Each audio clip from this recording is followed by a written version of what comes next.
Indian constitution है उसमें कुछ चीज़ें जो हैं वो बोरोड हैं।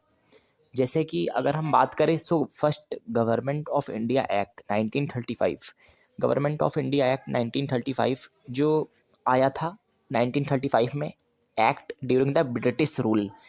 तो उस गवर्नमेंट ऑफ इंडिया एक्ट से कुछ चीज़ें हमारे कॉन्स्टिट्यूशन में रखी गई।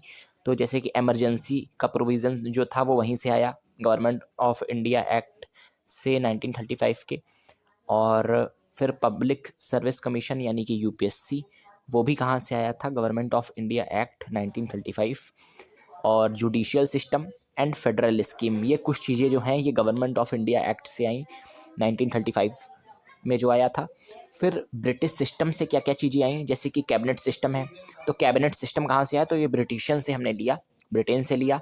और अपने यूएसए के कॉन्स्टिट्यूशन से हमने क्या क्या लिया, so impeachment of president, fundamental rights, written constitution, preamble, ये सारी चीज़ें हमने कहाँ से ली हैं, कहाँ से बोरोड करी हैं, इनका स्ट्रक्चर और कुछ मॉडल करके, मतलब हमने इसमें कुछ थोड़ा सा मॉडिफाई करके इसे अपने इंडियन कॉन्स्टिट्यूशन में रखा है।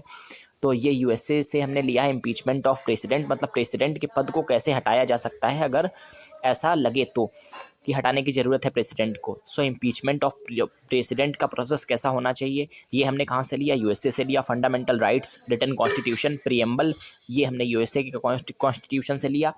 और सोवियत यानी कि रसिया से हमने क्या क्या लिया, सो अपना इंडिया, कुछ लोग कहते हैं कि बोरोड कॉन्स्टिट्यूशन है, तो उसके अनुसार हमने क्या किया, सोवियत यानी कि रसिया से, यूएसएसआर से क्या क्या लिया, तो फंडामेंटल राइट, हमारी जो फंडामेंटल ड्यूटीज़ जो हैं वो हमने कहाँ से ली हैं, तो वो हमने ली है रसिया से।